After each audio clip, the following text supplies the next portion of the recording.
tardes, ¿cómo están? Buenas, profe. ¿Cómo andan?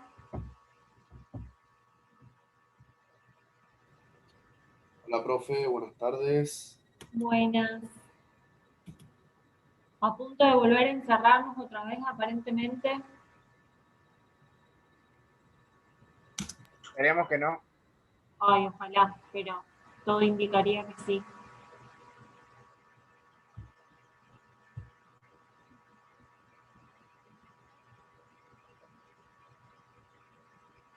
Por las dudas, ¿a ustedes les está marcando como que la clase está siendo grabada?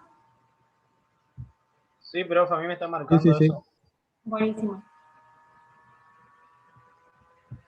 Bien, hoy la clase de hoy es cortita porque en realidad la unidad 3 es una unidad que comprende un solo autor, que lo habíamos iniciado en la clase pasada.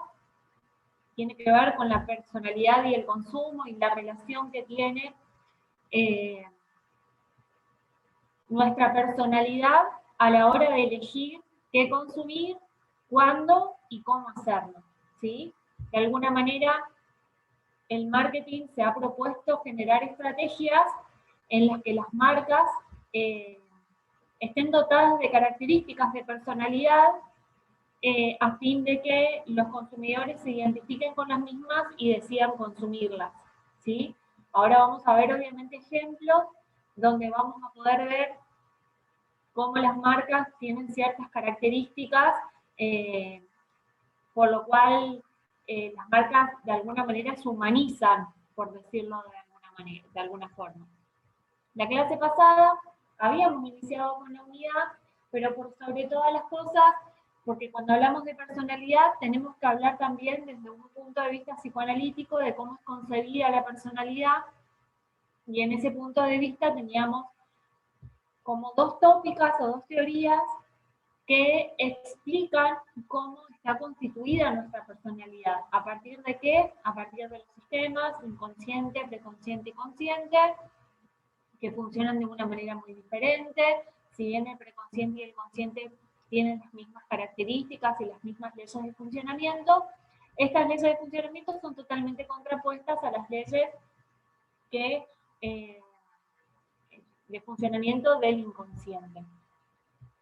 Luego teníamos la segunda tópica freudiana, donde se trabajaban cuestiones de índole de instancias psíquicas, que son el ello, el yo y el superyo, que de alguna manera nos indican cómo funcionamos en la vida, qué es lo que deseamos, pero sobre todo lo que deseamos a veces no puede ser satisfecho en el mismo momento en el que surge ese deseo, porque existen ciertas normas, ciertas leyes que nos frenan, por decirlo de alguna manera, y nos conduce a actuar de la manera más socializada posible, ¿sí? Pero bueno, eso lo vamos a repasar dentro de un ratito cuando hablemos de las instancias y los sistemas, que ya de alguna manera lo trabajamos en la unidad 2, cuando hablábamos de el capítulo 8 de Vilensky, que hablaba justamente de la personalidad y los distintos sistemas e instancias de la personalidad. Teníamos entonces que tener en cuenta que para los mercadólogos es muy importante atraer a los consumidores basándose en sus características de personalidad, porque estas características de personalidad nos van a dar datos o información con respecto a qué compran los consumidores, la forma en que consumen y el momento en que lo hacen, ¿sí? Todas estas cuestiones de qué, cómo y cuándo van a estar obviamente influidas por las características o rasgos de personalidad que cada uno tenga. Como les dije, ya vamos a ir viendo ejemplos de cómo determinadas características de personalidad hacen que algunas personas atiendan a determinada parte de la marca o del producto, como por ejemplo la información de la etiqueta, y otras se fijan más, por ejemplo, otras personas, dependiendo de sus características de personalidad, se van a fijar más en la cuestión estética, no tanto en la información y el contenido, sino la cuestión estética, cómo es el envase, si es más llamativo que otros, o en el precio, ¿sí? Entonces, esa información o donde atendamos en cuanto al producto, que nos va a permitir decidir qué producto consumir y cuál no, es lo que de alguna manera va a definir, nuestra personalidad. ¿Sí? Los especialistas del marketing y la publicidad con frecuencia representan o incorporan rasgos o características específicas de la personalidad en sus mensajes de marketing y publicidad. Bueno, habíamos hablado que los objetivos de esta unidad tenían que ver justamente entender qué es la personalidad, cuál es el concepto de la personalidad, cuál es el concepto de sí mismos, el autoconcepto, porque en base a cómo nos definimos nosotros mismos, una cosa es lo que los demás observan de nosotros y otra cosa es lo que nosotros consideramos que somos, ¿sí? Bueno, obviamente examinar el concepto de personalidad, las teorías de personalidad, hay muchísimas teorías de personalidad, nosotros solamente vamos a atender a 3, pero que después vamos a terminar atendiendo solamente a 2, o sea, vamos a nombrar 3, pero vamos a tener muchísimo más, vamos a hacer muchísimo más hincapié a la teoría psicoanalítica y a la teoría de los rasgos. Cómo dichas teorías han estimulado el interés del marketing en el estudio de la personalidad del consumidor y explorar temas importantes como la personalidad de marca y la forma en que los conceptos del yo y de la imagen de sí mismo influyen en las actitudes y el comportamiento del consumidor.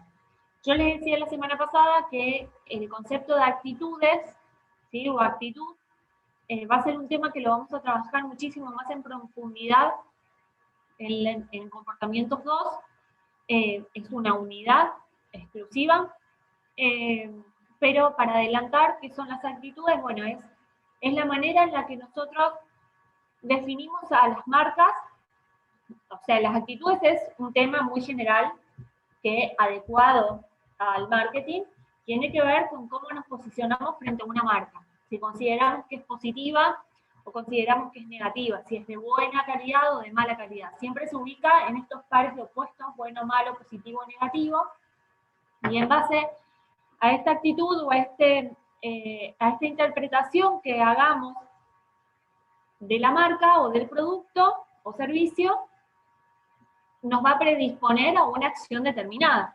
Si creemos que un producto es de mala calidad o tuvimos una mala experiencia con el producto, lo que hizo que nuestra actitud se convierta en una actitud negativa frente al mismo, probablemente nuestro comportamiento no sea volver a comprar o volver a consumir esa marca o ese producto, ¿sí? En cambio, si yo considero que tengo un concepto, un buen concepto, un concepto positivo, una experiencia positiva frente a un determinado producto o marca, probablemente eso me conduzca a consumir o a elegir. Lo que me va a llevar a, si yo tengo un concepto positivo de una marca, me va a llevar a la lealtad de marca, que es otro tema también que lo vamos a trabajar en la materia, ¿sí? La lealtad que tiene que ver con la fidelidad con la que uno elige una marca, ¿sí? Que eso también lleva tiempo y lleva todo un proceso para que una persona sea leal y no elija otra marca más que esa que siempre consume, ¿sí? Bueno, teniendo en cuenta esto, vamos directamente a la cuestión conceptual, ¿qué es la personalidad? Bueno, la personalidad es entendida como un conjunto de rasgos y cualidades que configuran la manera de ser de una persona y que la diferencia de las demás. Es decir, ninguna persona es igual a otra, ¿sí? Ninguna persona tiene una personalidad igual o idéntica a la otra. Pueden ser parecidas, pero en la combinación de rasgos y en la intensidad o el grado en el que se presente cada uno de los rasgos es lo que va a distinguir a una persona de otra. Por ejemplo, El coeficiente intelectual, les decía en la clase pasada, es un rasgo común en todas las personas, ¿sí? Ahora, el grado de coeficiente intelectual es lo que va a distinguir una persona de otra, ¿sí? Entonces, nosotros podemos tener una serie de rasgos comunes, ¿sí? Pero la distinción va a estar en el grado o la intensidad que cada uno de estos rasgos se presente, ¿sí? Entonces, eso hace de que ninguna persona sea igual a la otra, incluso hasta los gemelos o gemelas que presentan el mismo ADN, ¿sí? Ninguna persona va a ser idéntica a la otra. Schiffman, por su parte, que es el texto que vamos a trabajar, el capítulo, tengo entendido que el capítulo 5, personalidad y consumo, define a la personalidad como aquellas características psicológicas internas que determinan y reflejan la forma que un individuo responde a su ambiente. ¿Qué quiere decir? Que estos rasgos de personalidad, estas cualidades, estas distinciones que nosotros tenemos en nuestra personalidad es la que van a conducir a cómo nos comportamos. Y si hablamos de cómo nos comportamos, parte de nuestro comportamiento es un comportamiento de consumo, ¿sí? Entonces, acá se ve la relación íntima que tiene la personalidad con el modo, ¿sí? De consumir y qué es lo que consumimos cada uno de nosotros. Tales características profundamente arraigadas, ¿por qué profundamente arraigadas? Porque son características de personalidad que se empiezan a construir o constituir a partir de los primeros años de vida, a partir de nuestros primeros vínculos, nuestras primeras relaciones con las personas más allegadas. Después de esa personalidad se va a ir desarrollando a medida que vayamos interactuando con otras personas del medio, como por ejemplo, al principio obviamente tenemos solamente contacto y vínculo con nuestra familia, luego aparece la escuela, aparecen los clubes, donde empezamos a interactuar con otras personas, y en esa interacción y en ese contexto en el cual nos desarrollamos es donde vamos a constituir nuestros rasgos de personalidad. Por eso son rasgos muy arraigados, porque se generan desde los primeros momentos de nuestro desarrollo. Obviamente que estas características profundamente arraigadas van a estar relacionadas o van a influir en las selecciones de productos que hace un consumidor, y la identificación de las características específicas de la personalidad han demostrado ser altamente útiles en el desarrollo de las estrategias de segmentación del mercado de una compañía, ¿sí? Esto también nosotros lo vamos a trabajar el cuatrimestre que viene, en la primera unidad, cuando hablemos de segmentación del mercado, que seguramente ustedes van a trabajar esta cuestión de segmentación de mercados en otras materias también, pero desde el comportamiento del consumidor, una manera de segmentar el mercado es a través de las características de personalidad que pueda llegar a tener un sector determinado del mercado, ¿sí? Hay dos tipos de características que tienen, o de características por las cuales se puede segmentar el mercado. Una es por cuestiones más básicas como la edad, el sexo, mejor dicho, no el sexo, sino el género, la cultura, la población, el territorio, y otras tienen que ver con características más de personalidad o más subjetivas, donde ahí estaríamos nosotros, ¿no? A partir de esta materia, ¿sí? Es decir, este producto va a estar destinado a personas con características de necesidad cognitiva alta, personas con características o rasgos hacia adentro, es decir, personas más introvertidas, que no les importa tanto socializar. Entonces, la publicidad va a cambiar, porque la publicidad tiene que ser más, no tan social, de un ambiente donde hay muchas personas divirtiéndose. Por ejemplo, si es una persona hacia adentro, es una persona más introvertida, más para el lado de la intelectualidad, entonces va a necesitar más información. Entonces, bueno, la publicidad tiene que ser más informativa, dar información o dar datos importantes que permitan persuadir al consumidor. Entonces, de esa manera vamos a ir viendo que también los rasgos de personalidad pueden pueden ser utilizados a la hora de generar estrategias de segmentación de mercado. ¿Me van siguiendo, no? Profe, Sí. esto vimos hasta la parte de las etapas de Freud, ¿puede ser? Genital, sí. latente. Ok, Exacto, pero para comenzar, para retomar ese tema, empecé de cero. ok, estamos todos. Listo. Bueno, hablábamos de las características de la naturaleza de la personalidad, que tenían que ver con que la personalidad va a reflejar diferencias individuales, ¿sí? Decíamos, obviamente, lo que ya veníamos repitiendo, ninguna persona va a ser igual que otra. La personalidad es consistente y duradera, consistente en el sentido de que los rasgos de personalidad que nosotros tengamos van a ser consistentes a cómo actuamos, a qué elegimos, a qué es lo que sentimos, ¿sí? Va a tener una coherencia, una adecuación nuestra manera de ser o personalidad y lo que hacemos, lo que pensamos y lo que sentimos. Duradera, porque obviamente pueden ir variando determinada intensidad en los rasgos, pero en sí hay una especie de estructura de personalidad que no se modifica muy fácilmente, salvo en algunos momentos de la vida, como puede ser un evento desafortunado o muy afortunado, en los que la personalidad puede ir cambiando. Pero a su vez, si bien la personalidad se va gestando y se va constituyendo en los primeros años de vida, en su desarrollo, ¿sí? Van generándose pequeñas modificaciones propias del desarrollo humano, ¿sí? No es lo mismo cómo nos comportamos siendo niños o niñas que cómo nos comportamos siendo adultos, ¿sí?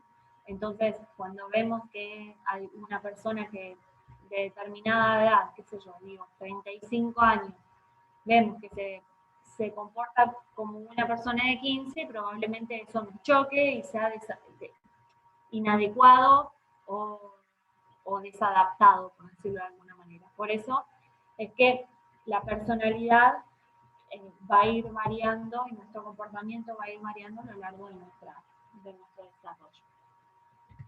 Acá, como decía el compañero, nosotros habíamos llegado a nombrar las teorías de personalidad. Schiffman nombra 3, la teoría psicoanalítica, la teoría neofreudiana y la teoría de rasgos.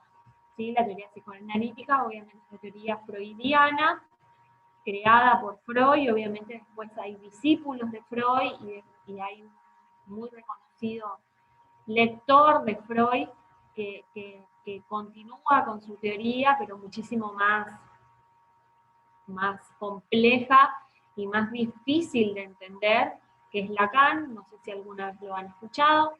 Después tenemos la teoría neofreudiana, ¿sí? Que son algunos discípulos de Freud que en el camino se han separado de las ideas y de los pensamientos de Freud, y la teoría de rasgos, ¿sí? Que luego la vamos a ir viendo porque es bastante interesante a la hora de tener una lectura desde el marketing. Para Freud, como decíamos, nosotros tenemos que pensar que el núcleo de nuestra personalidad para Freud es el inconsciente como un sistema energético movido por impulsos sexuales y agresivos que están reprimidos allí, es decir, cuando hablábamos de represión hablábamos de ese olvido, pero ese olvido que olvidé, es decir, que desconocemos totalmente lo que se encuentra dentro de nuestro inconsciente. A su vez, cuando decimos todo lo que está dentro del inconsciente es reprimido, decimos, pero ¿dónde está el inconsciente? Bueno, tampoco hay una manera de determinar si hay algún espacio, un lugar de nuestro sistema nervioso donde se encuentra el inconsciente. No, es imposible saber eso. No se refiere el inconsciente a un lugar, sino más bien a un sistema, imposible de ubicarlo en algún lugar. Entonces, de allí, como esta especie de crítica que se le realiza al inconsciente de decir, bueno, el psicoanálisis no puede ser validado científicamente porque ninguna de sus teorías fue comprobada. Entonces el psicoanálisis allí dice que de alguna manera el inconsciente se justifica la presencia o la existencia del inconsciente porque aparecen sus manifestaciones o formaciones, que son los síntomas, los sueños, los saltos fallidos, los lapsos. ¿Sí? Obviamente que desde esta teoría de personalidad se sostiene que gran parte de nuestra personalidad es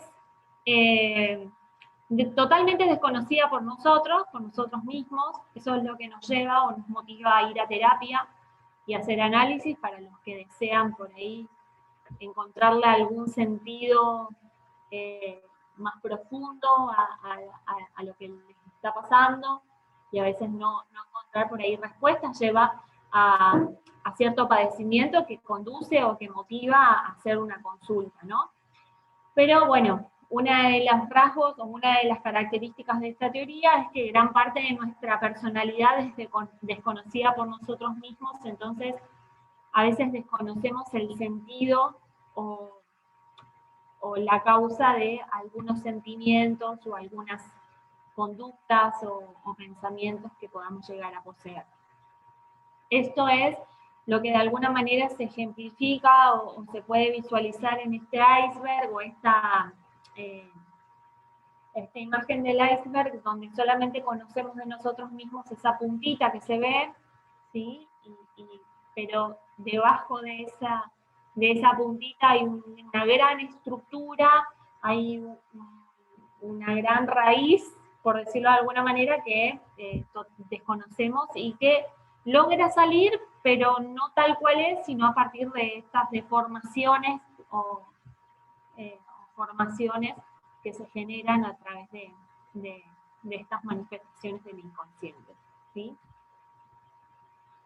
Dentro, obviamente, de esta teoría freudiana, una de las cuestiones que se dicen es que fue construida a partir de la premisa de que necesidades o impulsos inconscientes, en especial los impulsos sexuales y agresivos, están en el corazón de la motivación de la personalidad humana, y que nuestras necesidades o deseos a veces no se encuentra un sentido consciente o racional de eso que deseamos o de eso que necesitamos. Obviamente que nuestra personalidad está en íntima interacción con diferentes sistemas o instancias que son el ello, el yo y el superyo. Cuando hablamos del ello como el almacén de fuerzas primitivas e impulsivas, para que el individuo busque una satisfacción inmediata sin preocuparse de los medios específicos de satisfacción. Es decir, el ello quiere todo ya y ahora, sin importar los medios, entonces tampoco le importa qué tan moral o inmoral sea el deseo, ¿sí?, que nos habita. El superyo, que es la instancia que se genera más tardíamente en nuestra personalidad, luego de que atravesamos el complejo de Edipo, que nosotros no lo vamos a trabajar, es la expresión interna del individuo, los códigos morales y éticos de conducta de la sociedad. El papel del superyo es hacer que el individuo satisfaga sus necesidades en una forma social adaptable, adaptada a la sociedad, de manera que el superyo es una especie de freno que restringe o inhibe las fuerzas impulsivas del ello, ¿sí? ¿Por qué? Porque a través de la culpa, a través de las cuestiones morales, es que el superyo opera y pone freno a este ello, ¿sí?, que quiere todo ya y ahora sin importar absolutamente nada. En cambio el yo es la fuerza intermedia, por decirlo de alguna manera, es la que tiene que lidiar con estas fuerzas contrapuestas, el ello y el superyo, y elegir cómo satisfacer ese deseo para dejar de alguna manera conformes medianamente al ello y al superyo. Funciona como vigilante interno de las demandas impulsivas del ello con las restricciones socioculturales del superyo, ¿sí? Entonces, de alguna manera el yo es el que más sufre, porque si hace lo que le indica el ello, probablemente sienta mucha culpa, ¿sí? Y si cumple con las expectativas del superyo y es una persona súper adaptada y siempre adecuada a las normas y a lo que dicen los demás y siempre espera la aprobación del otro, siempre va a ser una persona totalmente insatisfecha y siempre renunciando al deseo en pos de satisfacer las necesidades o los deseos de los demás. Entonces, bueno, en esa lucha constante de este yo entre estas ambas fuerzas es que a veces llegan los pacientes a la consulta. Pero lo que se plantea acá es, por ejemplo, pensemos desde el consumo. Bueno, yo me quiero comprar un terreno en el barrio de la California. Sí. Disculpe que la interrumpa. Sí. Después podría subir a algún lado de este PDF, porque la verdad que yo lo veo bastante borroso, no lo puedo leer bien. Ah, mira. Sí, Bueno, sí, no sé, sí, no sé si me obvio. pasa a mí nomás, igual, capaz me pasa a mí nomás, pero la verdad que se ve borroso. No solo el suyo, sino en todas las materias me pasa. Ah, mira, bueno, ahora cuando termine de dar la clase, yo lo comparto porque al final de la diapositiva está la consigna de trabajo práctico de la Dale, unidad. en el grupo de WhatsApp. Sí, en el grupo de WhatsApp voy a mandar. Claro. Muchísimas gracias, profe. Por favor.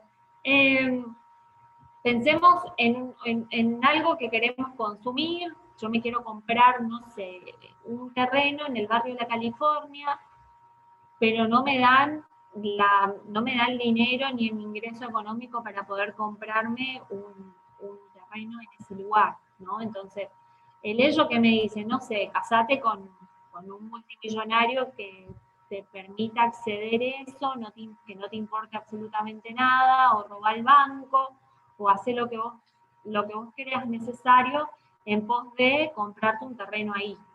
No sé, es mi deseo, pero una manera de decirlo. Bueno, obviamente el superyo te dice, disculpame, vos robar un banco no podés para comprarte ese terreno, bajo un cambio, si robás un banco, te casás con un multimillonario sin quererlo, en algún punto, no sé, eso habla mal de vos y habla mal de tu ética y tu moral y demás.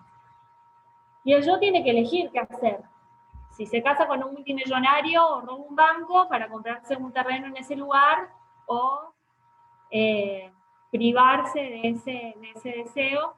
Entonces dice, bueno, voy a comprarme un terreno que se adecue a mis ingresos económicos para satisfacer de alguna manera el deseo de tener un terreno, pero comprándome algo que se adecue a mis ingresos, sin necesidad de tener que casarme con alguien con mucho dinero, sin necesidad de tener que ir a robar un banco. ¿Sí? Esto es un ejemplo muy, muy idiota, pero de alguna manera es la forma en la que funcionan estas tres fuerzas contrapuestas y qué es lo que al final termina decidiendo el yo. ¿Sí? Bueno, como les decía acá, este sistema consciente, preconsciente e inconsciente y el iceberg, cómo funciona, cómo opera nuestra personalidad. Acá, desde la teoría de la personalidad, cómo funciona el ello, el yo y el superyo. El superyo como el angelito, ¿sí? Que viene a exigirnos a rajatabla cumplir con las normas sociales y éticas y morales de nuestra sociedad.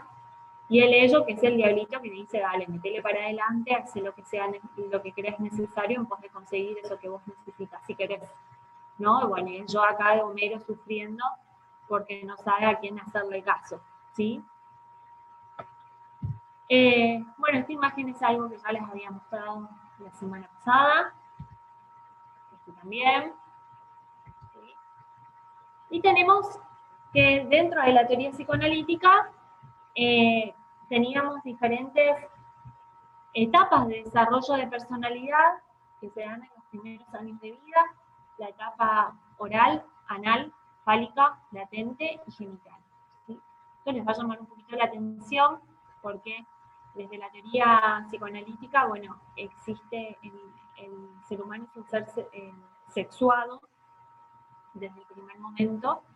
Cuando hablamos de sexualidad no estamos hablando del coito mismo, es decir, de las relaciones sexuales, genitales, sino que estamos hablando de toda búsqueda de placer, como el placer que nos causa que nos esté picando, no sé, la mano y que nos empecemos a rascar, ¿sí? Esa sensación de que se está eliminando esa picazón es placer, y eso puede ser, como metafóricamente hablando, considerar a la sexualidad, ¿sí? Como esa búsqueda de placer. Dentro de las etapas psicosexuales de la niñez, ¿sí? Desde que los niños y niñas nacen, aparecen determinadas zonas erógenas, zonas de nuestro cuerpo que satisfacen o conducen a cierto placer, ¿sí? Y de allí que existan determinadas etapas, ¿sí?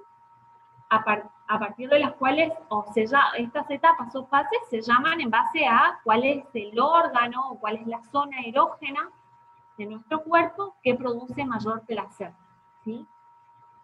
A su vez, otra de las cuestiones importantes a tener en cuenta dentro del desarrollo de la personalidad a partir de estas etapas psicosexuales es que, si bien hay un tiempo determinado en el que se da una etapa, termina esa etapa y empieza otra, es que desde el psicoanálisis se habla de un tiempo más bien lógico, es decir, un tiempo más subjetivo de cada una de las personas, ¿sí? Entonces acá vamos a ver que podemos tener determinada edad más o menos para cada una de las etapas, pero no necesariamente todos los niños y todas las niñas atraviesan las mismas etapas en el mismo tiempo o en la misma edad, ¿sí?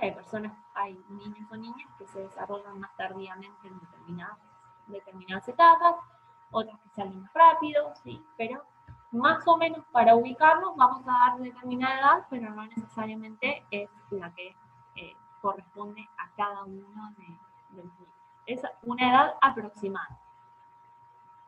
La primera etapa es la etapa oral o fase oral, donde obviamente la zona erógena por excelencia, la zona que provoca placer, es la boca, ¿sí? Tener en cuenta de que los bebés cuando nacen, el primer contacto que tienen con el mundo exterior es a través de la boca, cuando come, cuando bebe, cuando usa el chupete, cuando toma la teta de la mamá, ¿sí?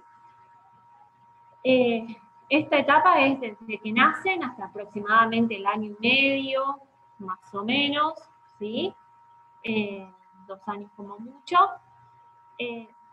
Y obviamente estas etapas generan cierto conflicto, ¿sí? Porque a determinado momento uno empieza a ponerle límites a ese bebé con respecto al uso del chupete, al uso de la mamadera, al uso o a la toma de la teta, ¿sí? Porque, bueno, la mamá no va a darle eternamente la teta, obviamente. Entonces, la crisis que se produce en esta etapa oral es cuando deja el chupete y la mamadera, ¿sí? Es la crisis por el destete, ¿sí? En estos conflictos que se pueden llegar a generar en el niño, que son conflictos inconscientes, es decir, nosotros no los vamos a ver. Posiblemente veamos que el niño quiere o la niña quiere usar el chupete y no lo dejemos por cuestiones obvias del desarrollo del paladar, porque le están haciendo los primeros dientes y el control del odontólogo te dice que le tenés que dejar el chupete.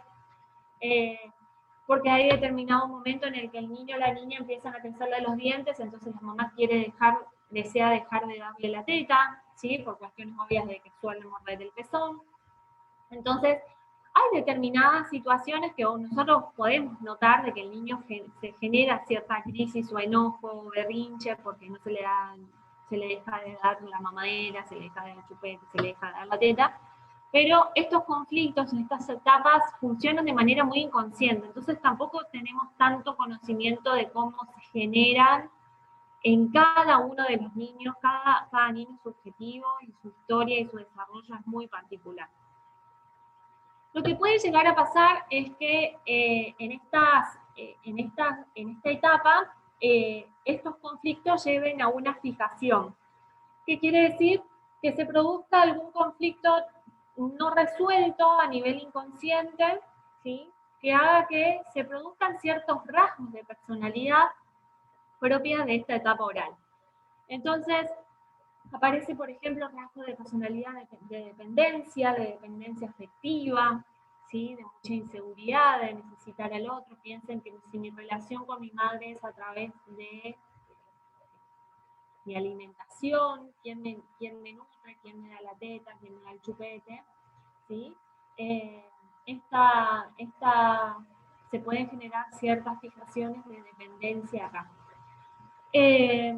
O una actividad oral excesiva, como por ejemplo dicen que las personas fumadoras son personas que han tenido una fijación en la etapa oral, ¿sí? Una especie como de regresión. ¿Qué quiere decir? O sea, el cigarrillo o masticar chicle, por ejemplo, provoca cierto placer, ¿sí? Provoca cierto placer a nivel oral.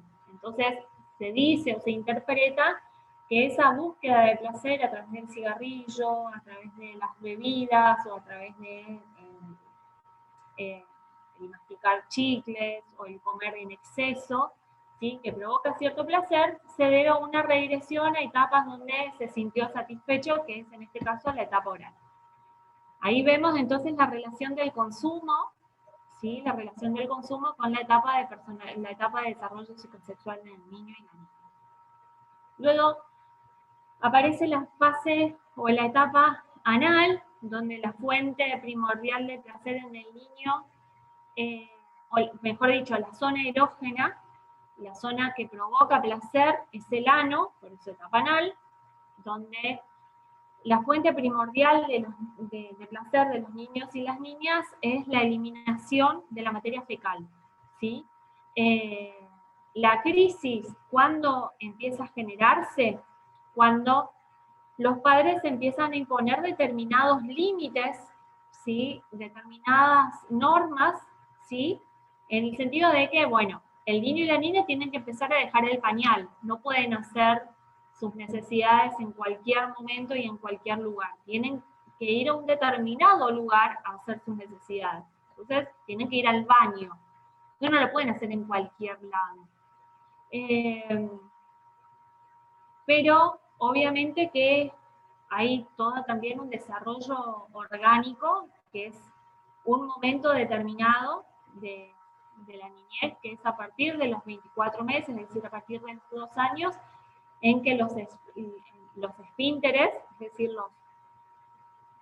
no sé si se dicen, no sé si son músculos o un reflejo, sí, creo que son músculos que son los que permiten aguantar, ¿sí? Hacer pis y aguantar hacer caca, ¿sí? Y esperar el momento indicado para poder hacerlo. Ese dejar el pañal que a veces genera cierta resistencia por parte del niño, que hace que a veces retengan sus heces, decían ellos qué manejar, es un momento en el que el niño se vuelve bastante rebelde porque se le empiezan a poner muchos límites, donde no pueden hacer lo que a ellos se les canta, entonces hay que poner esto no, esto sí, querés comer esto pero todavía no, primero tenés que comer lo salado, después vas a comer el postre, bueno, todas esas series de límites que se le empiezan a poner al niño, hacen que el niño en ese momento se encuentre bastante como revelado ante los padres y veamos niños muy berrinchudos, por decirlo de alguna forma. La fijación o el conflicto que se puede generar, que genera cierta fijación, ciertos rasgos de personalidad que se pueden dar en esta etapa, tienen que ver con personalidad pulcra, muy limpios, muy organizados. Eso también tiene que ver con cómo han vivido el cuidado de su higiene, si los cuidadores fueron muy cuidadosos a la hora de cuidar su higiene o no.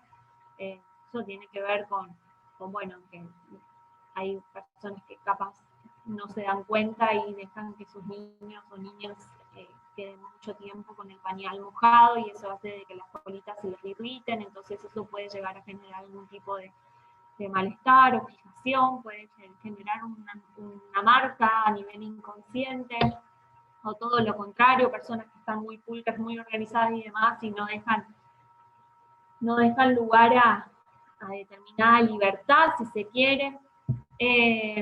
También la avaricia, ¿sí? Personas muy cuidadosas con el gasto, muy avaras, que tiene que ver con el retener las heces, retener la caca, ¿sí? Perdón que les hable de esto, pero bueno, son etapas a las cuales todos hemos pasado.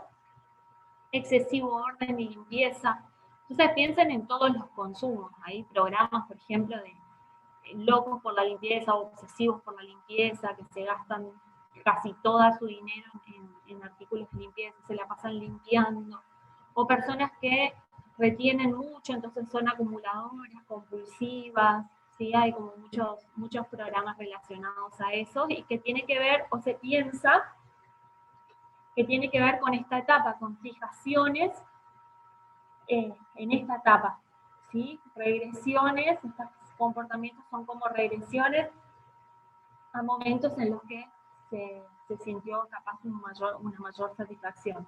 Tienen que ver con personas muy avaras o muy de derrochar, o personas muy pulcras, muy organizadas, o personas totalmente sucias. Bueno, tiene que ver justamente con las heces y tiene que ver con esta etapa anal.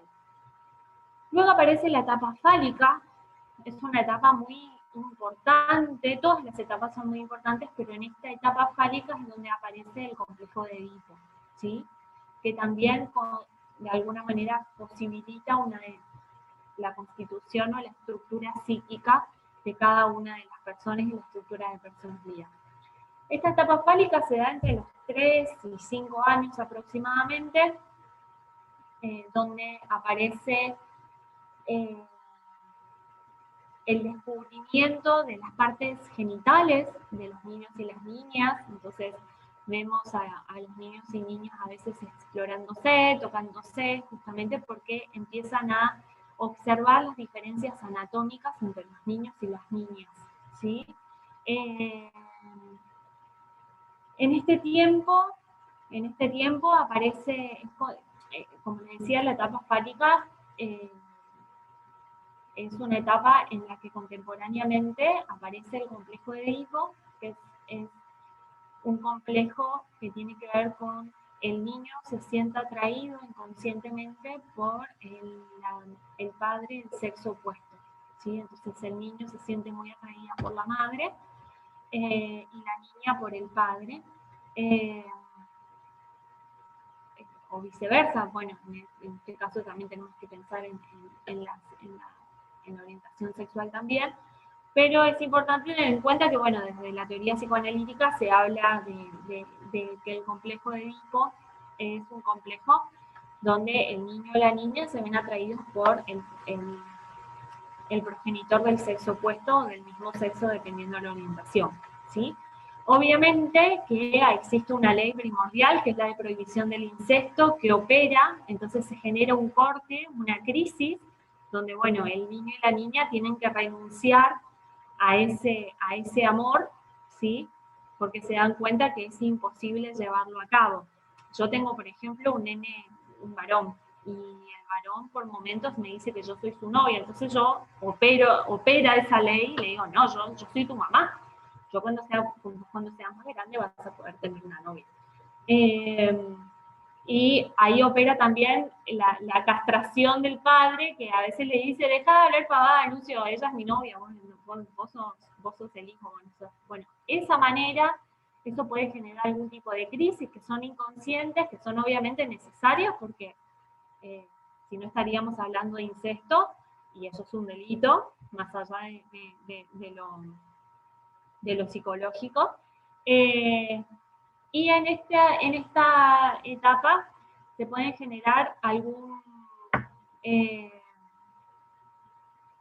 fijaciones o algunos rasgos de personalidad, como por ejemplo el despliegue excesivo de la masculinidad o la feminidad, teniendo en cuenta determinadas características de esta etapa, donde, bueno, aparecen justamente la diferenciación de las partes genitales, del tener pene o no tener pene, opera de una manera muy distinta en las nenas y en los varones, ¿sí? Obviamente que este modelo de complejo de Edipo, o cómo se fue transitando este complejo de Edipo, es lo que va a permitir que una vez resuelto este complejo, también inconscientemente se instauren los modelos de relaciones y de vínculos posteriores, ¿sí?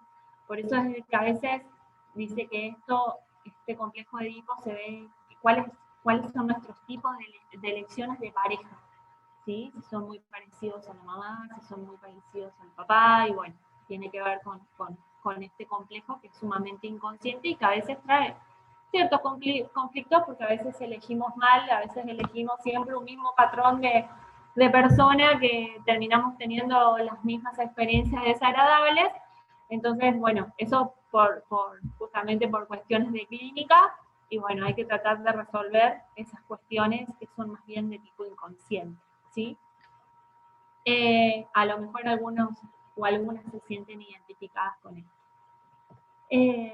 Yo siempre escucho en la clínica, siempre me consigo los mismos boludos de siempre. Bueno, ahí hay algo que está generando, algo inconsciente que está generando tu elección.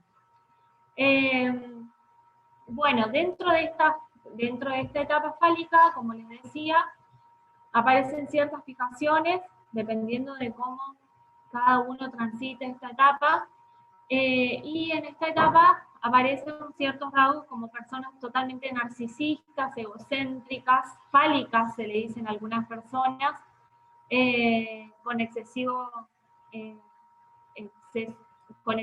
desarrollo, despliegue de su masculinidad o de feminidad. Pensemos, por ejemplo, en Moria Kazan.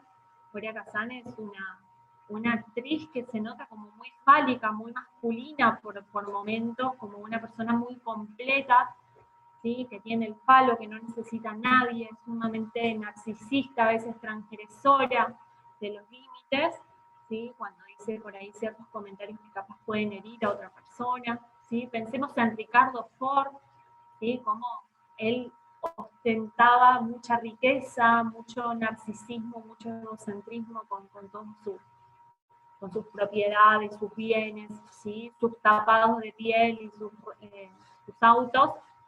¿Sí? Podemos ver ahí ciertas características de excesiva masculinidad y feminidad en algunos casos, de exagerado egocentrismo, ¿sí? De narcisismo.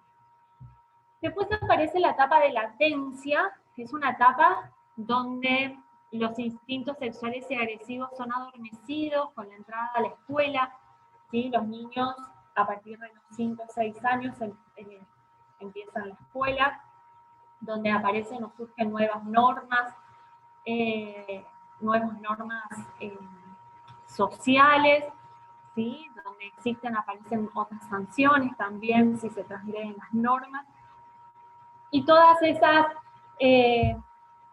aquellos impulsos sexuales, agresivos que pueden aparecer de estas etapas anteriores, se ven adormecidas al llegar el deporte, los niños empiezan a jugar, empiezan a descargar toda esa energía, toda esa libido en jugar con sus amigos, en ir a hacer deporte, en ir a la escuela, ¿sí? Ahí donde el desarrollo psicosexual se adormece. Y aguarden un segundo, ¿ustedes escuchan ruido de bolsa? Bueno.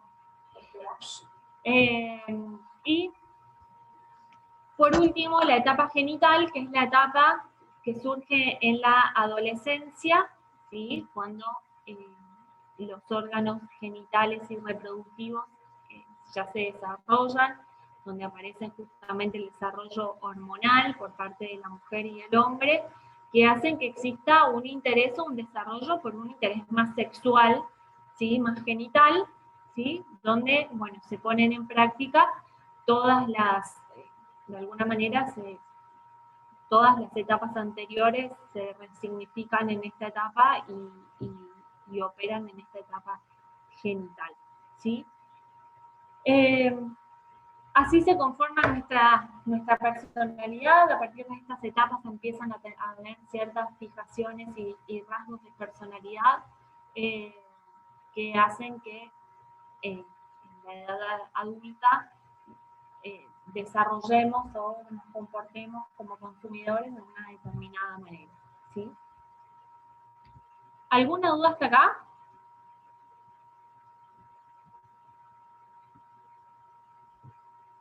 Los dormí.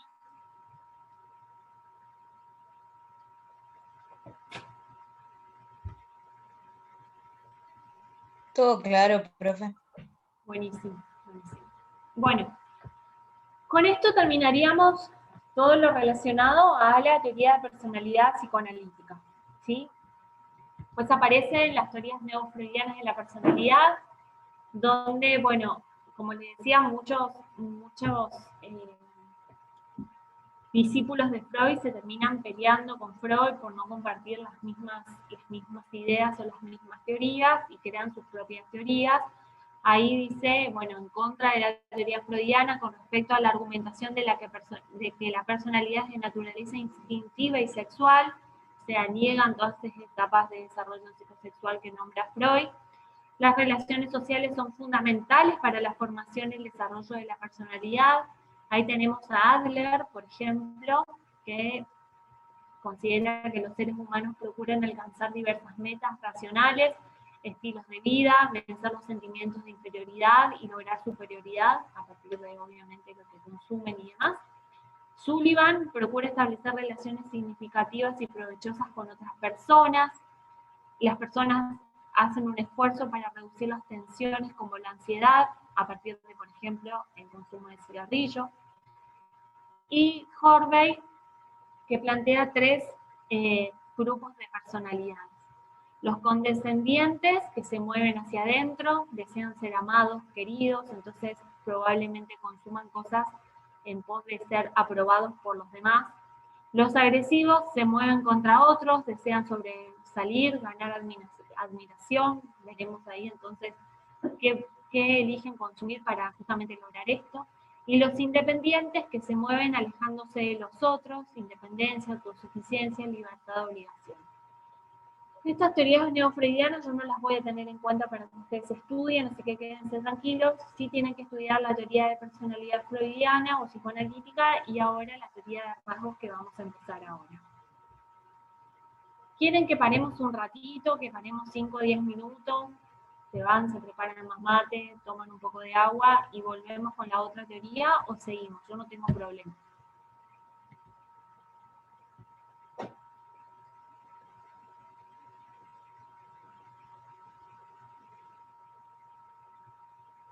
¿Se durmieron? Que nadie Seguir, contesta. profe. Bueno, dale, buenísimo. Bueno, dentro de las teorías de rasgos existen varios autores como Cattell, como Allport, ¿sí? Ahí se plantean que los rasgos son características, ¿sí? Que pueden ser, que van a definir obviamente nuestra personalidad. Estos rasgos pueden ser individuales, ¿sí? Son peculiares de cada persona y definen su carácter, ¿sí? Son disposiciones personales. Y rasgos comunes que son compartidos por varias personas y culturas, ¿sí? O sea, que probablemente nosotros tengamos todos los que vivimos en Chaco, y algunos seguramente viven en Corrientes, pero son idiosincrasias a veces muy diferentes, así que las personas que viven en Chaco probablemente compartamos determinadas características comunes, los correntinos lo mismo, ¿sí? Pero a su vez, cada uno de nosotros va a tener disposiciones personales y características personales. Estos rasgos, distintos rasgos que nosotros vamos a tener de nuestra personalidad, van a generar algún tipo de conducta, ¿sí? Estos rasgos, las actitudes que nosotros tengamos frente a las cosas, ¿sí? Ya sean positivas o negativas, y los hábitos, ¿sí? Las costumbres que tengamos van a generar algún tipo de conducta. Dentro de la teoría de los rasgos, así como desde el psicoanálisis se intenta realizar una investigación más de tipo cualitativa, subjetiva, con pocas muestras. La teoría de rasgos a nosotros nos permite tener una orientación más cuantitativa, ¿sí? ¿A través de qué? Bueno, evaluar la personalidad a partir de inventarios, de encuestas, ¿sí? De entrevistas más dirigidas, ¿sí? Cerradas, que nos permitan cuantificar, ¿sí? Los rasgos más predominantes en un sector determinado del mercado, ¿sí? Estas teorías de rasgos van a evaluar rasgos como la innovatividad del consumidor, ahora vamos a ver en qué consiste, que es qué tan receptiva es una persona a nuevas experiencias, la susceptibilidad a la influencia, ¿sí? Entonces, esta manera de cuantificar los rasgos de cada uno de los consumidores es lo que nos va a permitir entender por qué determinada personalidad o los rasgos comunes de determinada personalidad consumen determinado producto, ¿sí? Es de alguna manera más una búsqueda no tanto de explicar el comportamiento, sino más bien de predecir el comportamiento del consumidor. Dentro de las teorías de rasgos, como le decía, está Allport. Allport es un psicólogo social estadounidense, ¿sí? Que plantea que los rasgos de personalidad son predisposiciones a responder a diversas clases de estímulos de la misma manera o de manera semejante. En otras palabras, son formas consistentes y duraderas de reaccionar frente al entorno, ¿sí? Resumió así las características de los rasgos. Los rasgos de la personalidad son reales y existen en nuestro interior, es decir, no son un invento. Los rasgos determinan la conducta o la causa, ¿sí? Los rasgos siempre van a causar un tipo de comportamiento. Los rasgos se pueden demostrar de manera empírica, a través de la experiencia, a través de la observación, se van a poder observar, vale la redundancia, estos rasgos a partir del comportamiento que se observe. Los rasgos están interrelacionados, ¿sí? Quiere decir que a veces, por ejemplo, una persona impulsiva no necesariamente es agresiva, ¿sí? Ahora, esta impulsividad, si una persona es impulsiva y tiene rasgos de agresividad, probablemente ambos rasgos estén interrelacionados, ¿sí? Los rasgos varían con la situación, ¿sí? Hay momentos en los que yo puedo ser muy organizada y ordenada en mi laburo, pero muy desorganizada en mi casa, por ejemplo. Yo puedo tener el escritorio de mi oficina sumamente organizado, pero el placar de mi habitación está súper desorganizado y toda la ropa está desordenada, ¿sí? Entonces, los rasgos también pueden variar a partir de las situaciones en las que nos encontremos. O no necesariamente. Dentro de los rasgos que se plantean en la teoría de rasgos y en vistas al marketing, en relación al marketing, uno de los rasgos que se evalúa en los consumidores es la innovatividad. ¿Qué quiere decir? El grado de receptividad que tenga para nuevos productos, ¿sí? ¿Qué tan abierto o cerrado se encuentra, ¿sí? Con respecto a probar nuevos productos. Y ahí aparece uno de los rasgos que tiene que ver con el dogmatismo, que es el rasgo de rigidez que los individuos muestran hacia lo desconocido y hacia la información que es contraria a sus propias creencias establecidas. Desde ese dogmatismo tenemos dos niveles o dos grados. El alto dogmatismo, que tiene que ver con personalidades que presentan cierta incomodidad ante el producto nuevo, prefieren productos ya establecidos, ¿sí? Entonces las publicidades no influyen tanto las publicidades informativas, sino más bien las autoritarias. Y el bajo dogmatismo, ¿sí? Es una personalidad con una mente más abierta a nuevos productos, ¿sí? A productos innovadores, ¿sí? Entonces estas personas justamente se las capta aún más cuando en la publicidad se intenta dar más información persuasiva para que el consumidor se anime a probar eso nuevo, ¿sí?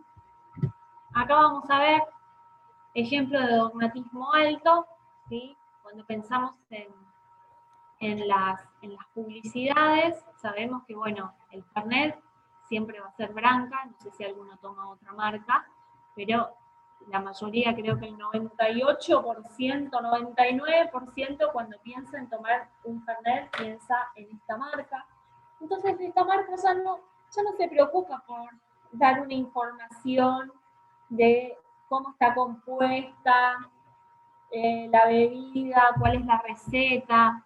No, la información es escueta, la información es baja, simplemente se muestra la imagen, ¿sí? La botella de Fernet, como para determinar de que esa es la marca que uno tiene que tomar, ¿sí?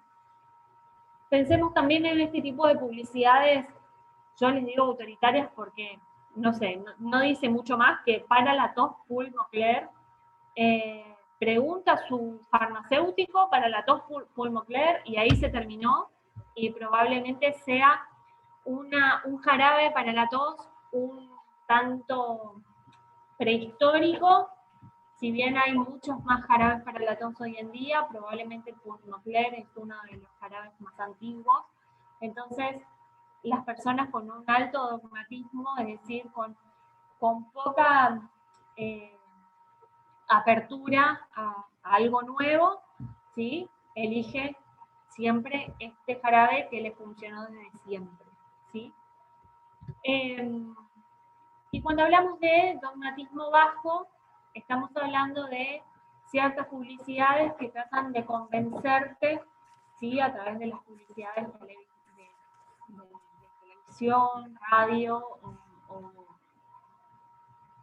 gráficas, como por ejemplo Despegar, que normalmente cuando publicita Despegar no solamente nombra a la empresa, sino también te muestra promociones o te muestra determinados destinos para poder convencerte de que te conviene contratar un viaje o comprar pasajes a través de esta plataforma.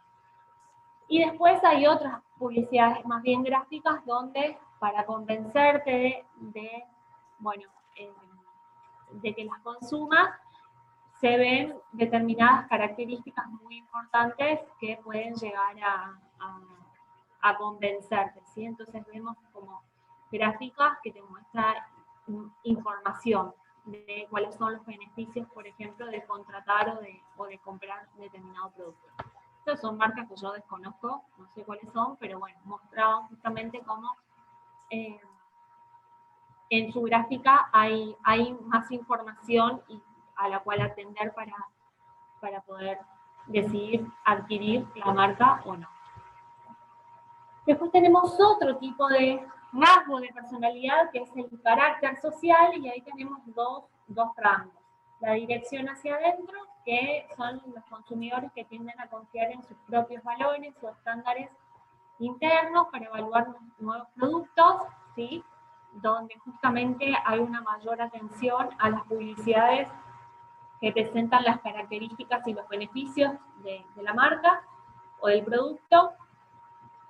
Y dirección hacia los otros, que son consumidores que dependen de otras personas para que los dirijan sobre lo que está bien y lo que está mal, ¿sí? Es menos posible que sean innovadores. La publicidad, por ejemplo, que muestren una aceptación social o un ambiente social, van a ser más influenciados por la búsqueda de la aprobación, ¿sí? Porque son personas hacia los otros, más dependientes de los otros. Entonces, toda publicidad que donde se figure, se muestre un ambiente social, de amistad y demás, probablemente sea una mayor atracción para este tipo de personas, ¿sí? Acá hay ejemplos, ¿sí? Un ejemplo de publicidades hacia adentro, ¿sí? Donde, bueno, hay en la primera columna hay productos donde hay una mayor caracterización de la marca y del producto que se quiere vender. Y desde el otro extremo, ¿sí? Un ejemplo hacia afuera, que tenemos a Coca-Cola, que no da mucha información, porque obviamente la fórmula de la Coca no nos dan, y cuáles son los beneficios para la salud que tiene Coca-Cola, porque no la tiene. Sí muestra como cierto ambiente de calidez, de familia, de amigos, ¿sí? De diversión, donde, bueno, la Coca representa felicidad, amigos, familia, reuniones. Entonces, aparecen justamente cero información sobre el producto, pero sí un atractivo más un atractivo más social. Y acá en el medio, bueno, Colgate, que, bueno, aparecen a veces publicidades donde te muestra qué feo que es andar por la vida con mal aliento, y por otro lado todos los beneficios que es usar, que es usar eh, como este dentífrico, ¿sí? Que previene la caries, previene las placas, previene dolores y qué sé yo. Entonces ahí tenemos como, bueno, tenés que andar con buen aliento para que no te quedes solo por la vida y que nadie te dé bolilla, nadie quiere hablar con vos, carácter hacia afuera, y carácter hacia adentro, todo lo que previene para nuestra salud bucal, ¿sí? ¿Se va entendiendo?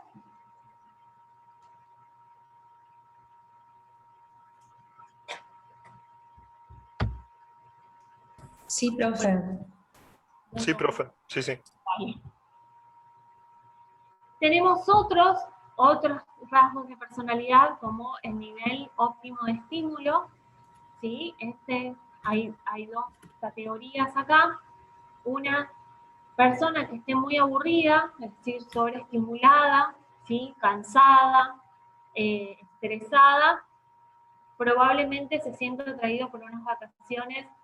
Perdón, una persona que esté aburrida, subestimulada, probablemente se sienta atraído por unas vacaciones emocionantes, y una persona abrumada, sobreestimulada, prefiera unas vacaciones tranquilas y relajantes. Eso es en base a la necesidad. Probablemente a una persona, a un joven de 20 años, no lo vas a mandar a, no sé, a la isla del Cerrito a veranear, porque se va a aburrir, o al interior del Chaco, porque se va a recontraaburrir. Un adolescente joven de 20 años probablemente quiere ir a Villa Gesell o quiere ir a determinados lugares donde haya más boliche, donde haya más joda, por decirlo de alguna manera. En cambio, una persona ya abrumada, estresada, de haber laburado todo el año, de estar sumamente cansada de todo, probablemente elija lugares más bien tranquilos y sin tanto bullicio de personas, ¿sí? Entonces, bueno, el nivel óptimo de estímulo es un rasgo importante a tener en cuenta a la hora de ofrecer un servicio, por ejemplo, de vacaciones. Búsqueda de variedad y novedades. Este es otro rango, otro rasgo que puede llegar a aparecer. Tiene que ver con determinados niveles, como por ejemplo comportamiento exploratorio en la compra, ¿sí? Personas que no son fieles a una marca determinada, sino que constantemente van variando y van eligiendo marcas diferentes. Exploración vicaria, ¿sí? Que tiene que ver personas que fantasean con la nueva opción, por eso son personas muy susceptibles a las publicidades, porque justamente imaginan qué sería si consumieran determinado producto, entonces hay que convencerlos de que eso suceda.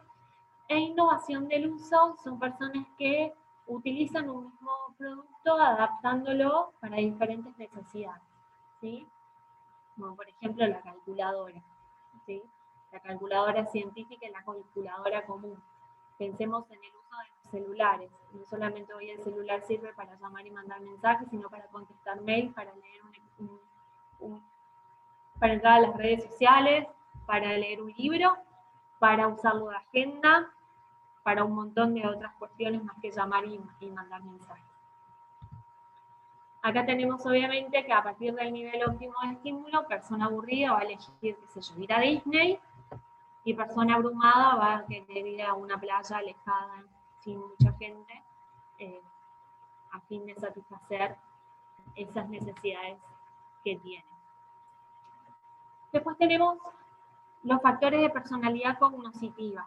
Tenemos los visualizadores en comparación con los verbalizadores.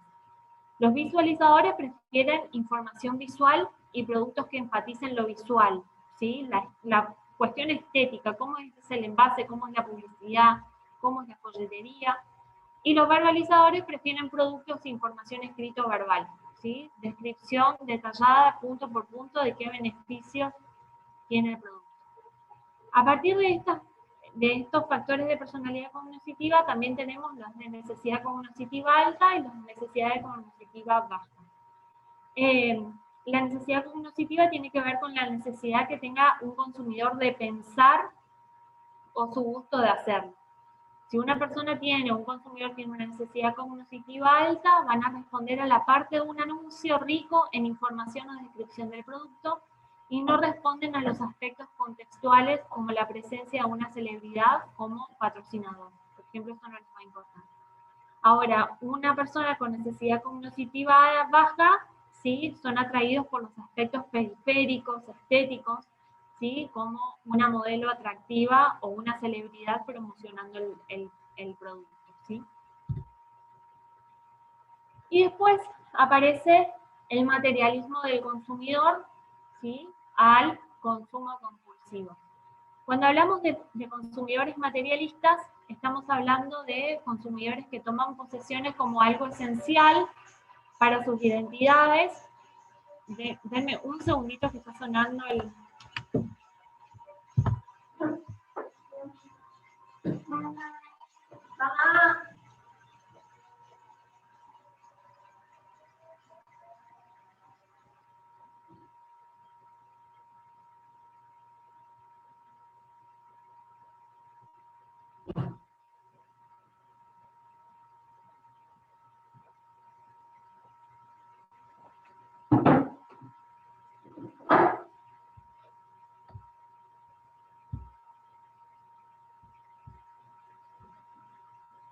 Bueno, escucharon, quise poner en silencio, pero habrán escuchado que le grité a mi vieja que tenía el celular acá a 2 metros mío. Bien, decíamos que los consumidores materialistas toman posesiones como algo esencial para sus identidades y vidas, y aquellos que quieren, quienes la posesión es secundaria, a ver, el consumo no es tan importante como los que sí son materialistas, ¿sí? Las características de personalidad se valoran a partir de la posesión. Entonces son personas muy egocéntricas, a veces egoístas, buscan estilos de vida llenos de posesiones y muchas posesiones no le brindan mayor posesión. Eligen, por ejemplo, consumir determinados productos por su precio más que por su calidad, o sea, o asocian el precio con la calidad, ¿sí? Entonces cuanto más caro es mejor, cuanto más llamativo sea el producto que consuma, mucho más agradables para ellos, ¿sí? Entonces, bueno, hay determinadas características. Y el comportamiento fijo del consumo es otro rasgo, son personas que, por ejemplo, tienen un profundo interés en un objeto, voluntad de llegar hasta considerables números o cantidades de ese mismo objeto. Por ejemplo, podemos ver ahí a los coleccionistas, ¿sí? Que le dedican mucho tiempo a los objetos por determinadas características. Y por otro lado, un consumo mucho más patológico que requiere tratamiento, en muchos de los casos, que tiene que ver con el comportamiento compulsivo del consumidor. Es el reino del comportamiento anormal, dice Schiffman, como la adicción, el consumo problemático de sustancias, que está fuera de control de la persona, ¿sí? Ejemplo, juegos descontrolados, por eso es de que las publicidades de quinielas y casinos tienen que a su vez nombrar al final de que el juego es perjudicial para la salud y que hay una ley que ampara eso. La adicción a la droga, el alcoholismo, los desórdenes alimenticios, implica la necesidad de terapia y tratamiento. Pero bueno, hay personas que tienen determinados rasgos que conllevan o que conducen a un comportamiento compulsivo por parte del consumidor. Bien.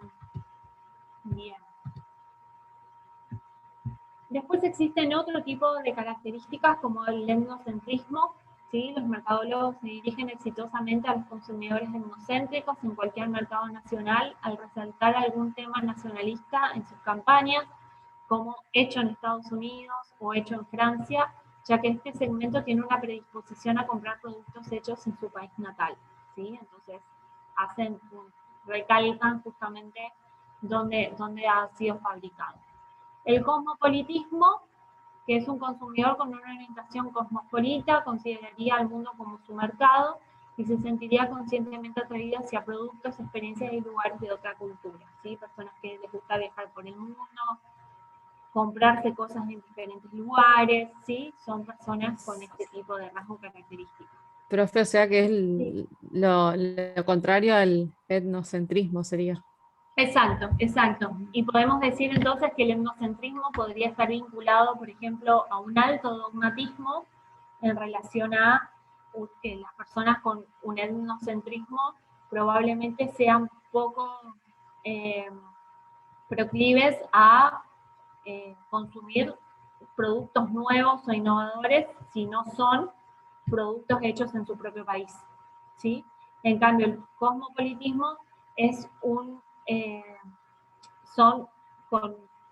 tienen un bajo dogmatismo porque les gusta experimentar cosas nuevas, situaciones y productos nuevos, ¿sí? Entonces ahí es donde se ven que ciertos rasgos están en interrelación, que era una de las características.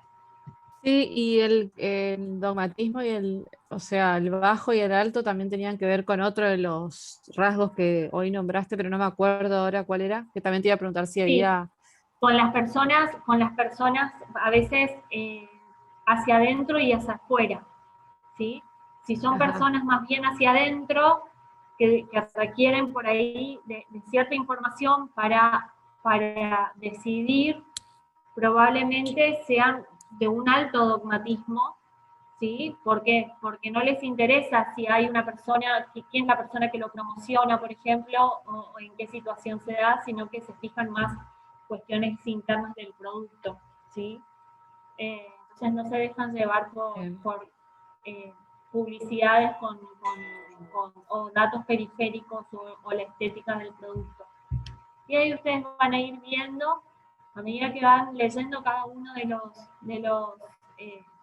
rasgos, van a ir viendo que algunos tienen mucha relación con otros, ¿sí? Se complementan.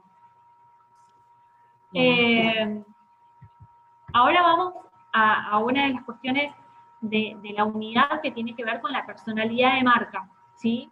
La personalidad de marca es lo que veníamos diciendo antes. Los mercadólogos lo que intentan es dotar a las marcas de características de personalidad en pos de que los consumidores se identifiquen y consuman, ¿sí? Porque esta marca me representa, esta marca me identifica, consumir esto me define, ¿sí? Entonces, las marcas empiezan a tener ciertas características o ser dotadas por características de personalidad. Por ejemplo, si es Bayer, es bueno, Ford, raza fuerte, ¿sí? Muestra la fortaleza de las personas, entonces ahí aparece determinada identificación por parte de las personas. Los consumidores no solo adhieren rasgos de personalidad a productos y servicios, también tienden a asociar los factores de personalidad con colores específicos, no solamente las características. Entonces existen determinados colores dentro de las marcas que van a estar asociados a características de personalidad. Por ejemplo, el negro con sofisticación y elegancia, el rojo es a veces definido como pasión, amor, agresividad, emoción, peligro, ¿sí? Cada uno de los colores tienen determinadas determinada dotación de características de personalidad. Acá tenemos, bueno, características, vemos a Coca-Cola, Google, que ya tienen determinadas características, como por ejemplo, bueno, Coca-Cola que va más asociado al amor, a los grupos de amigos, a la familia, a la felicidad, ¿sí? Entonces, por eso el color no es casualidad que sea rojo. Google tiene que ver más que nada con también, a ver, lo que intenta vender Google, que bueno, que el trabajo allí es súper ameno, que es un lugar Relajado. Exacto, relajado, donde hay muchísima diversidad. Diversidad. Ajá. Exacto, Sí. Diversidad, entonces por eso es una marca que elige varios colores para representar la palabra de la marca, ¿no? Entonces, bueno, cada uno empieza a generar, a identificarse no solamente con estas características de personalidad, sino con un color determinado. Bueno, acá tenemos a Nike, que utiliza estos colores, el color negro para su marca, ¿sí? Donde, bueno, aparece el significado, luchar para ganar, deporte, intensidad, ganar, victoria, triunfo, fuerte, perseverante, ganador, dinámico, los valores y atributos, esfuerzo, potencia, sacrificio, intensidad, energía, ¿sí? Territorio, competición. Entonces siempre muestran como estas imágenes que impactan, que después obviamente lo vamos a ver en la Gestalt también, cómo hay determinadas características que impactan en la gráfica o en las imágenes que eligen las marcas. Pero después tenemos otros colores como el azul, seguridad, calma, honestidad, fuerza, cuidado, confianza. El rojo, energía, amor, excitación, audacia, pasión. Naranja, feliz, sociable, amigable, accesible. Amarillo, lógico, optimista, visionario, confidente. Bueno, cada marca a veces elige un color determinado para representarse. Acá hay otros colores, ¿sí? El verde, orgánico, natural, cuidadoso, fresco, púrpura, imaginativo, creativo. El negro, sofisticado, lujoso, formal. Multicolor, multicanal, positivo, audaz, sin límites, ¿sí? Eso, entonces tenemos que la personalidad marca no solamente es una estrategia del marketing para dotar a las marcas de determinadas características de personalidad, sin que los consumidores se identifiquen y adquieran la marca, sino también que aparecen los colores como determinantes de una característica particular. Es importante tener en cuenta que en relación al concepto de personalidad de marca, aparece el concepto de nosotros mismos, o la imagen de nosotros mismos, el autoconcepto, ¿sí? Que es cómo nos consideramos nosotros que somos, qué características nos definen, ¿sí? En base a lo que nosotros pensamos de nosotros mismos. Y eso va a definir una personalidad particular que se va a traducir obviamente en la elección de productos y servicios. Siempre va a haber una congruencia y una consistencia de lo que elegimos con lo que somos, ¿sí? Los consumidores... Profesora, sí. Disculpe, o sea, ¿esto es real así, con lo que elegimos es lo que somos, nos define? ¿Es así? De alguna manera teoría? Sí. Hay a ver, pueden haber ciertas incongruencias, claro, o pueden haber factores situacionales que hagan que nosotros elijamos algo que en otro momento no lo hubiésemos elegido. Eso obviamente existe. Sí. Pero normalmente elegimos... En la general consumimos lo que nos define. Ahora, si nosotros si yo pienso de que para mí determinado producto de limpieza, qué sé yo, detergente magistral es lo mejor, porque limpia, porque, no sé, desinfecta bien y a su vez es de buena calidad, eso me define porque yo soy responsable con la limpieza y me gusta tener todo ordenado, sí, todo bien, pero si hay un momento de mi vida en el que yo no pueda comprar magistral y tenga que comprar, no sé, detergente o un detergente de menor calidad o de menor precio por una cuestión económica, yo lo voy a hacer, ¿sí? Entonces, Claro, lo que se plantea desde la teoría de marketing es que, bueno, una manera de segmentar el mercado es tener en cuenta las características de personalidad. Porque nuestras características de personalidad, en lo general, van a conducir a una manera determinada de comportarnos. Y esto es en la vida, sí, no solamente en el consumo.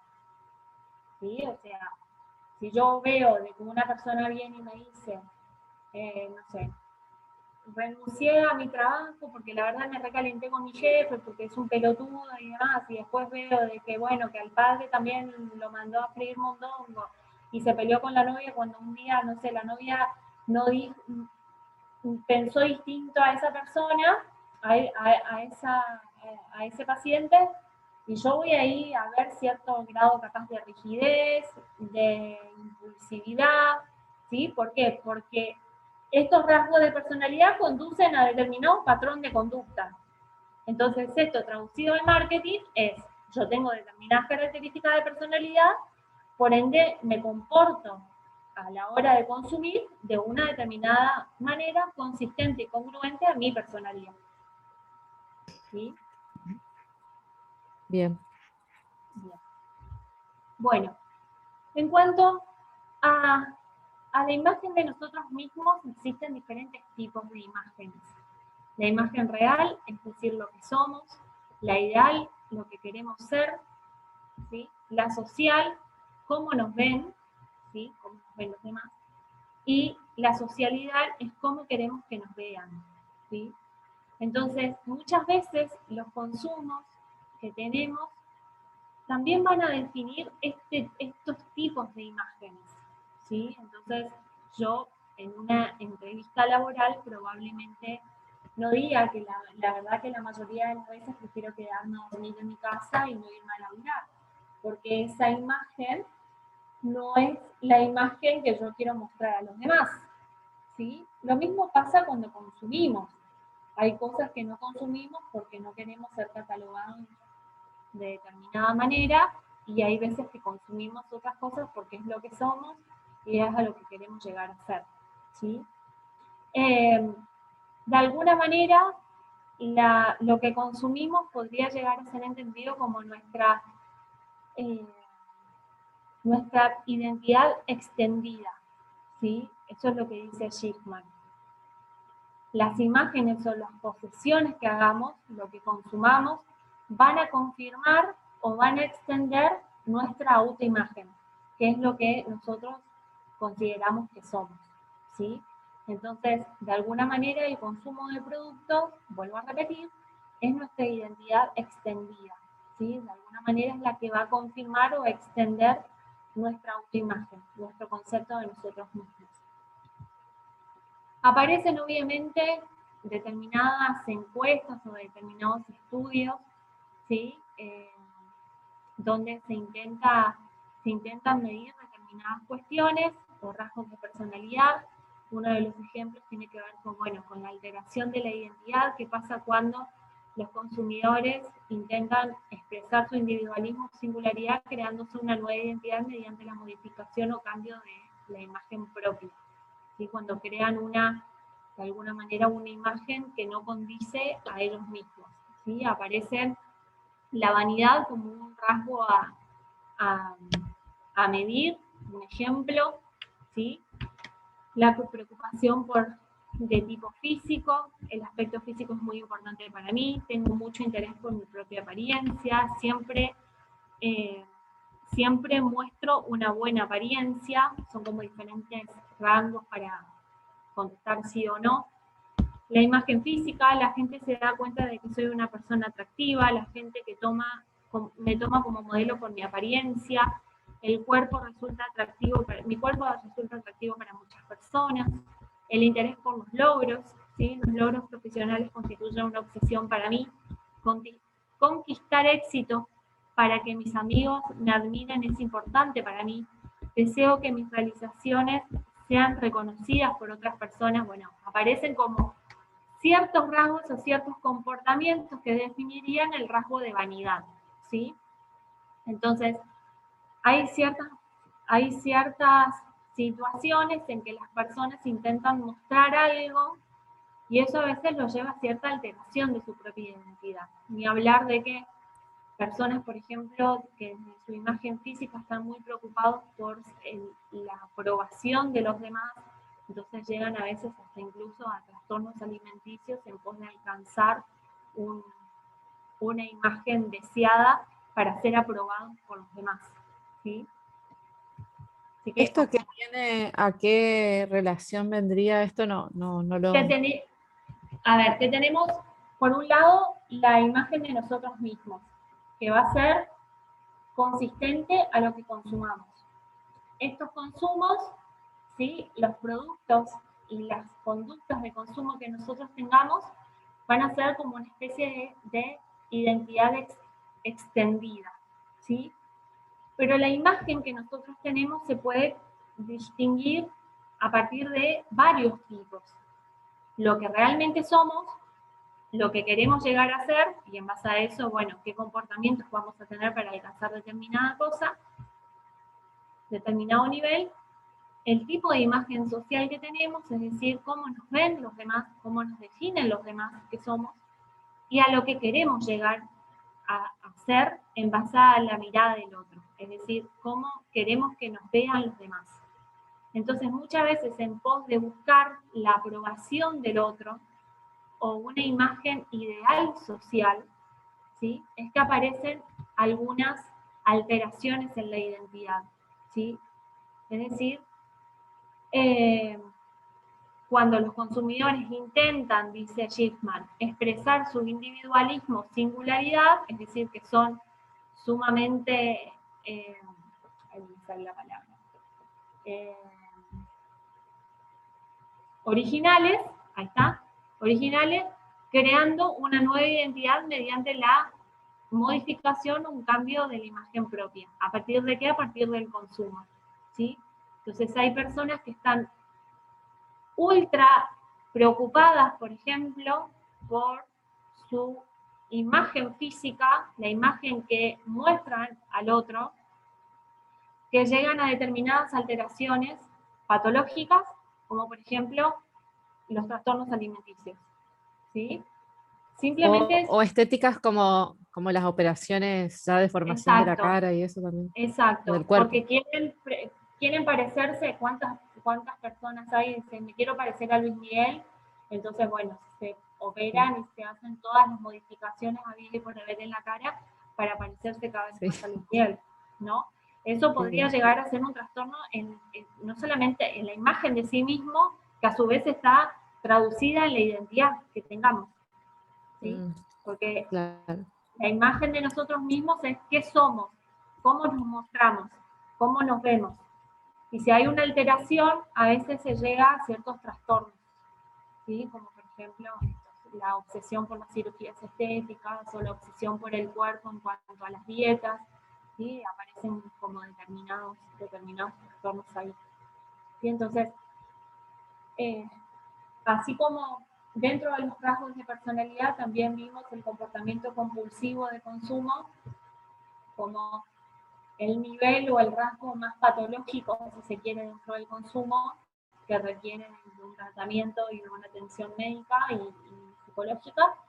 También encontramos que dentro de la concepción o el autoconcepto que tengamos de nosotros mismos puede aparecer una alteración de nuestra identidad. Y ahí vemos como comportamientos de consumo muchísimo más extremos que hay que tener un poco de cuidado por una cuestión lógica de que si el marketing tiene estrategias de influir, ¿sí? Porque conoce las características de personalidad, porque ahí aparece como la ética en el marketing, ¿no? Que tanto utilizo mis estrategias para influir en las otras personas sin vulnerar sus derechos y sin vulnerar su personalidad. ¿Sí? ¿Se entendió? Sí, sí. Buenísimo. Bueno, con respecto a esto, esta va a ser la actividad para esta unidad, solamente es este texto, o sea que en la clase que viene vamos a empezar con la unidad 4, que es percepción del consumidor. La actividad puede ser pueden ser respondidas de manera grupal o individual, como ustedes prefieran. Y lo único que les pido, por favor, que una vez que me la envíen, que esto es para la semana que viene, una vez que me la envíen, por favor, pongan de asunto trabajo práctico número 2, comportamiento del consumidor, ¿sí? Entonces yo sé los asuntos porque recuerden que yo soy profe de otra materia también, entonces me llegan mails y no quiero que se me mezclen, ¿sí? Sí, profe. Buenísimo. ¿Alguna duda hasta acá?